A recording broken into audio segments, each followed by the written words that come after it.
Assalamualaikum warahmatullahi wabarakatuh. Kembali lagi bersama saya Ade Rahmat Seri Mandala. Pada kesempatan yang kali ini kita akan membahas tentang video-video pembelajaran. Silahkan menyaksikan video saya. Check it out.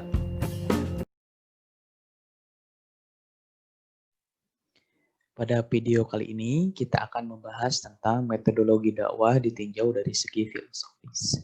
Jadi bagaimana dalam metodologi dakwah ini dapat dilihat dari berbagai aspek dan segi, dan pada video kali ini akan dibahas dalam segi filosofis ataupun bagaimana kita melihat dari segi filsafat.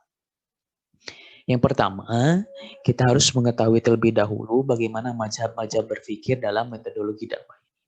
Di dalam metodologi dakwah ini ada beberapa mazhab berpikir di dalamnya.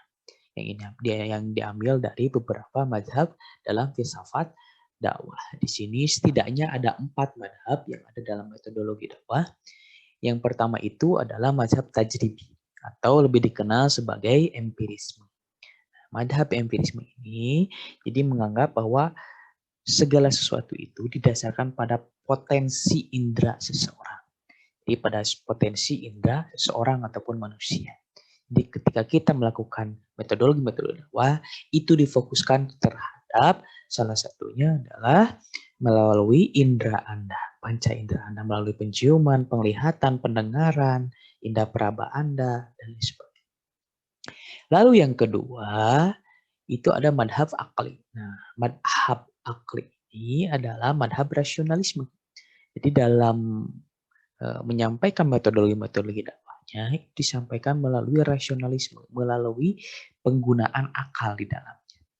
Jadi nantinya menggunakan akal di dalamnya. Lalu yang ketiga ada madhab naqdi.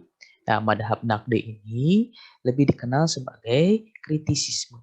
Ini penggabungan antara madhab tajribi dengan madhab akli. Artinya penggabungan antara empirisme dengan rasionalisme. Secara sederhana adalah penggabungan antara potensi akal dengan potensi indera Anda. Lalu digabungkan untuk meneliti sebuah objek berpikir. Kalau di sini meneliti objek dalam metodologi dakwah. Jadi menggunakan paham kritisisme. Jadi orang yang kritis itu orang yang menggunakan akal dan orang yang menggunakan panca indera. Itu adalah madhab yang ketiga. Sedangkan madhab terakhir itu disebut sebagai madhab sufisme. Nah, madhab sufisme ini lebih dikenal sebagai mistisisme. Ini bukan mistisisme orang yang sering kali lihat di video YouTube kesurupan dan sebagainya berhubungan dengan hal-hal yang di luar nalar itu. Tapi mistisisme di sini adalah pemikiran yang didasarkan pada pengetahuan potensi nurani ataupun intuisi. Jadi ketika Anda misalnya bertemu dengan seseorang, lalu Anda tidak sempat menggunakan potensi indera Anda, melihat secara dalam, ataupun tidak sempat merasionalisasikan, tidak sempat berpikir, lalu tidak sempat mengkritisinya, lalu Anda mengemukakan bahwa orang itu baik. Padahal mungkin Anda baru melihatnya satu kali, bahkan baru pernah mengenal. Tapi kok Anda bisa mengenal seseorang itu baik, padahal Anda baru kenal dia. Nah, itu disebutnya sebagai intuisi. Ataupun misalnya dalam madhab ini sebagai madhab sufisme ataupun mistisisme. Sesuatu yang tidak bisa dijelaskan oleh ketiga hal ini. Ataupun misalnya tadi suatu hal yang bersifatnya intuitif ataupun menggunakan potensi nurani Anda di dalam. Nah, lalu yang selanjutnya itu adalah metodologi dakwah yang dikembangkan dalam filsafat dakwah. Ini kita langsung merujuk kepada metode dakwah yang dikembangkan dalam filsafat dakwah. Nah, ada 4 metode di dalamnya. Yang pertama itu adalah metode masyaiyah ataupun lebih dikenal sebagai metode deduktif.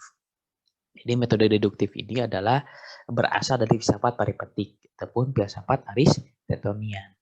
Yang misalnya di dalamnya menggunakan metode-metode deduktif rasional. Artinya proses penalarannya nantinya itu dilihat dari umum ke khusus. Itu nanti ada metode penalaran deduktif dan metode penalaran induktif. Nah, metode masya'ilah ini bagaimana penalarannya itu dari umum ke khusus. Lalu kemudian yang kedua itu adalah metode isyraqiyah. Nah, metode isyraqiyah ini lebih kenal juga sebagai metode iluminasi. Bukan iluminasi yang sering kalian lihat di YouTube yang lain juga misalnya yang konspirasi dan sebagainya, bukan seperti itu. Tapi metode Isroqiyah ini ataupun iluminasi ini adalah bagaimana Anda menggunakan kontemplasi. Jadi bagaimana mengkontemplasi diri Anda, lalu nantinya setelah Anda mengkontemplasi itu menjadi sebuah tindakan dalam Anda mengambil dalam sebuah metodologi dakwah. Jadi segala sesuatu diawali dari kontemplasi. Bagaimana Anda merenungi diri Anda sendiri, misalnya merenungi misalnya sebuah metode yang Anda lakukan, lalu kemudian apakah metode itu sudah sesuai, lalu kemudian nanti lanjutkan dalam bentuk tindakan. Jadi diawali dari kontemplasi. Proses perenungan diri. Nah, itu adalah metode Isroqiyah secara sederhana ataupun iluminasi secara sederhana. Lalu yang ketiga ada yang dinamakan dengan metode Irfan. Nah, metode Irfan ini dikenal sebagai penyucian jiwa. Kalau tadi Isroqiyah melalui proses kontemplasi, kalau Irfan ini itu proses penyucian jiwa. Kalau dalam tasawuf disebut tazkiyatun nafs. Di penyucian jiwa ini bagaimana dalam melakukan metode-metodologi dakwah ini diawali dari proses penyucian jiwa yang berdasarkan konsep-konsep ketuhanan ataupun kebenaran di dalamnya. Nah, tapi jangan sampai dalam metode ini hanya menyingkap realitas saja, tapi bagaimana mencapai sebuah realitas tersebut atau mencapai sebuah kebenaran tersebut. Jadi bukan hanya menyingkap saja, bukan hanya membersihkan saja, tapi bagaimana bisa menemukan sebuah kebenaran dengan Anda mensucikan diri Anda tersebut. Itu adalah metode Irfan ataupun penyucian jiwa. Lalu yang terakhir ada disebut sebagai metode kalam. Nah, metode kalam ini adalah sering disebut sebagai deduktif rasional yang disertai prinsip kelembutan. Jadi ini adalah lanjutan dari metode Masya'iyah. Kalau metode Masya'iyah itu hanya bersifat deduktif, kalau metode kalam itu bukan hanya bersifat deduktif rasional, tapi juga harus disertai dengan prinsip-prinsip kelembutan. Kalau dalam filsafat dakwah disebut sebagai kaidah al-lutf ataupun prinsip kelembutan tersebut yang mendahulukan segala sesuatu yang lebih baik. Jadi bagaimana prinsip kelembutan itu dengan mendahulukan segala sesuatu yang lebih baik atau disebut sebagai wujubul islah. Jadi bagaimana prinsip kelembutan itu dengan mendahulukan segala sesuatu yang baik ataupun disebut sebagai wujubul islah. Nah, itu adalah metodologi dakwah yang dikembangkan dalam filsafat dakwah.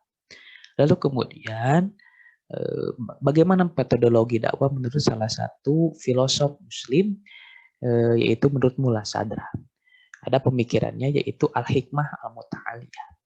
Nah, al-hikmah al-muta'aliyah ini adalah bentuk-bentuk kearifan yang bisa dikembangkan dalam metodologi dakwah ini.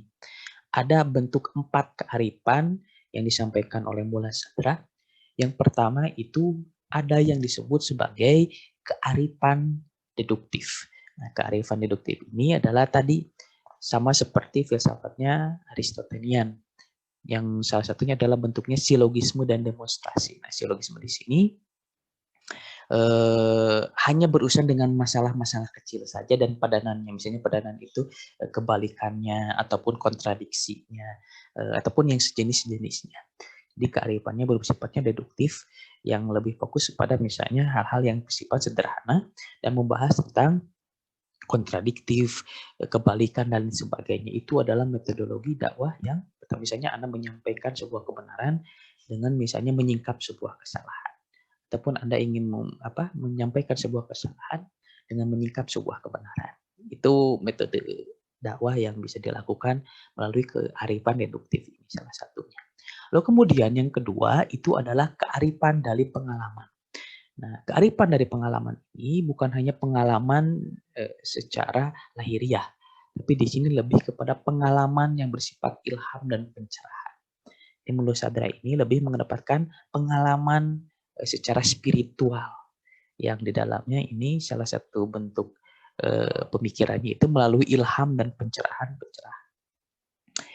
Dan tadi pencerahan itu tidak bersifat rasional saja, tapi bisa bersifat dari hati Anda, dari intuisi Anda.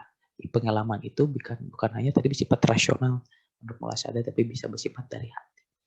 Lalu yang ketiga ada kearifan eksperimental. kearifan eksperimental ini nantinya adalah penggabungan antara indera dengan eksperimen. Jadi bagaimana nanti Anda menggunakan potensi indrawi Anda tadi dan digabungkan dengan bentuk eksperimen. Eksperimen ini adalah percobaan yang sudah dilakukan secara ilmiah yang berdasarkan fakta dan data yang sudah didapatkan sebelumnya.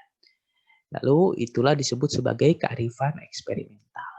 Lalu yang terakhir itu ada disebut sebagai kearifan polemikal deduktif.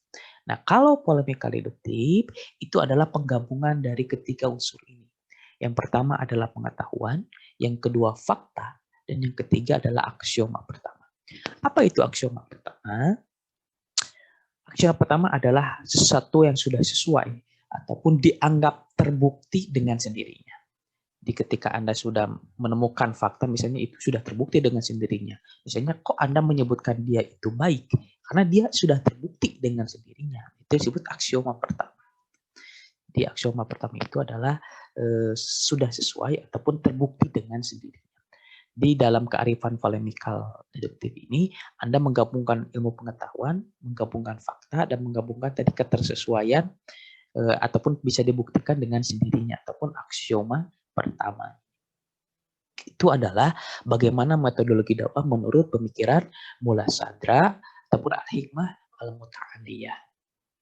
Nah, lalu kemudian bagaimana posisi metodologi dakwah ini dalam klasifikasi ilmu Islam ataupun dalam pendidikan agama Islam, dalam klasifikasi ilmu Islam. Ini saya mengambil dari bukunya Amrullah Ahmad. Di sini ada bagan tentang sistem klasifikasi ilmu Islam.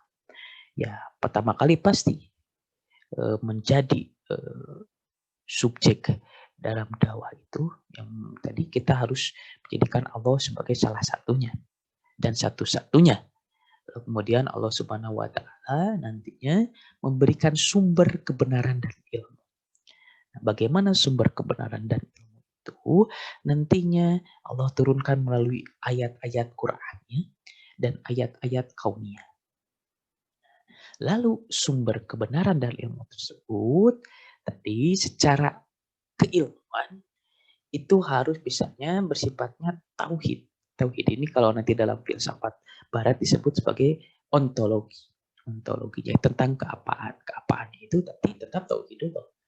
Yang mengapakan, menjadikan apa dan sebagainya itu adalah tetap Allah Subhanahu wa taala. Maka di sini dalam klasifikasi Islam disebutnya tauhid. Baru kemudian ada yang misalnya dinamakan sebagai aksiologi. Ada nilai guna nggak ilmu ini? Lalu kemudian ada disebut sebagai epistemologi. Bagaimana nanti metodenya dan sebagainya. Bagaimana tentang proses pengklasifikasian dan sebagainya. Itu masuk ke dalam epistemologi. Lalu kemudian diturunkan dalam metodologi ilmu dakwah. Jadi ini adalah bagannya. Nah ini ketiga hal ini ataupun 1, 2, 3, keempat hal ini itu didasarkan melalui ayat-ayat Qur'annya dan ayat-ayat kauniyah yang diturunkan oleh Allah Subhanahu wa taala. Lalu kemudian nanti ayat-ayat Qur'aniyah ini nanti berdasarkan ilmu umatiyah. Bagaimana ayat Qur'aniyah ini nanti disampaikan berdasarkan ilmu-ilmu umatiyah. Dan ayat-ayat kauniyah ini nanti berdasarkan ilmu-ilmu pengetahuan alam. Berdasarkan kedua ilmu tersebut dan kedua ilmu tersebut nanti dan turunannya dari aksiologi dan metodologi ataupun filsafat ilmu itu diturunkan lagi, itu dilakukan oleh siapa? Dilakukan oleh manusia sebagai khalifah. Manusia sebagai khalifah, manusia sebagai pemimpin yang menjadi nantinya seorang dai yang menyampaikan risalah-risalah tadi Allah Subhanahu wa taala. Lalu kemudian manusia ini menyampaikan metode-metode dakwah ini melalui apa? Melalui teknologi dan sejarah. Kenapa misalnya Amrullah Ahmad ini lebih fokus kepada teknologi dan sejarah? Karena misalnya dari tahun 96 juga teknologi dan informasi sudah berkembang, apalagi sekarang 2020. Jadi bagaimana teknologi dan informasi ini sangat berpengaruh terhadap segala hajat hidup manusia saat ini. Lalu kemudian sejarah, kenapa sejarah? Soekarno pernah bilang jangan sekali-kali lupakan sejarah ataupun jas merah. Karena ketika kita melupakan sejarah, maka kita merupakan segala bentuk pelajaran-pelajaran yang bisa kita ambil dari orang-orang di masa dahulu. Jadi pendekatannya adalah pendekatan pertama teknologi, kedua adalah pendekatannya sejarah. Itu adalah bagaimana metodologi dakwah jika dilihat dari klasifikasi ilmu Islam. Lalu yang selanjutnya ataupun yang terakhir, bagaimana sih metode keilmuan dakwah ini? Metode keilmuan dakwah yang harus dimiliki oleh seorang dai dalam nantinya bekal untuk berdakwah itu adalah ada setidaknya 5 metode keilmuan dakwah yang harus dimiliki. Yang pertama itu adalah pendekatan analisis dakwah. Jadi bagaimana Anda dalam pendekatan yang dilakukan itu berdasarkan analisis dakwah. Misalnya dakwah nantinya ke pedesaan dengan perkotaan itu berbeda. Ataupun misalnya dakwah berdasarkan budaya, kebudayaan Sunda dengan kebudayaan Jawa itu berbeda. Ataupun nanti bagaimana dakwah lintas agama, bagaimana batasan terhadap lintas agama. Misalnya salah satunya lakum dinukum waliyadin. Untukmu agamamu, untukku agamaku. Itu misalnya bagaimana pendekatan analisis dakwah sangat luas maknanya. Lalu kemudian tadi, karena tadi pendekatannya sejarah, maka metode yang dipakai itu salah satunya adalah metode historis. Bagaimana metode historis ini nantinya berdasarkan metode-metode pendekatan sejarah. Bagaimana misalnya Anda menceritakan bagaimana perjalanan kisah-kisah para nabi. Lalu kemudian Anda bisa mengambil hikmah dari perjalanan ataupun kisah-kisah para nabi tersebut.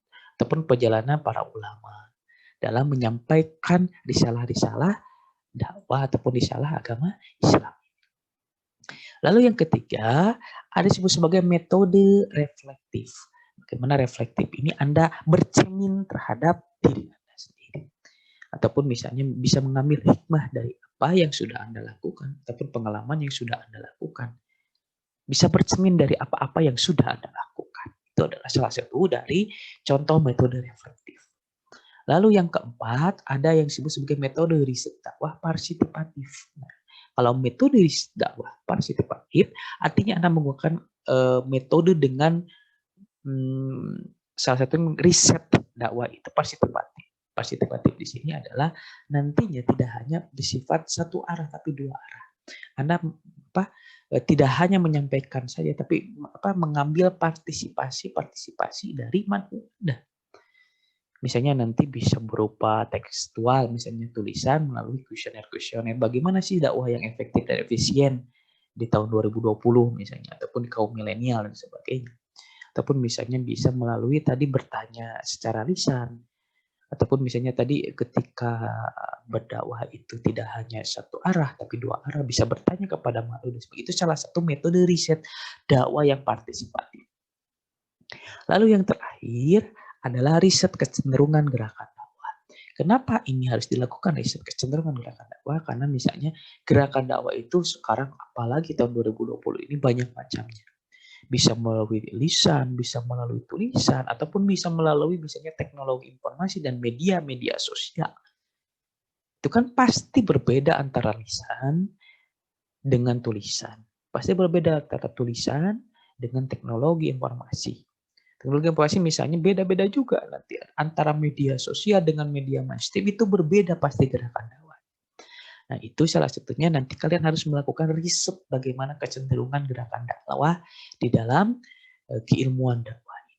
Itu mungkin salah satu dari bagaimana metode-metode keilmuan dakwah yang harus dimiliki oleh seorang dai. Saya rasa sekian yang dapat saya sampaikan. Mohon maaf ada kekurangan di dalamnya. Akhirul kalam, wallahul muwaffiq ila aqwamit thoriq. Nasrun minallah wa fathul qarib wa basyiril mu'minin. Wassalamualaikum warahmatullahi wabarakatuh.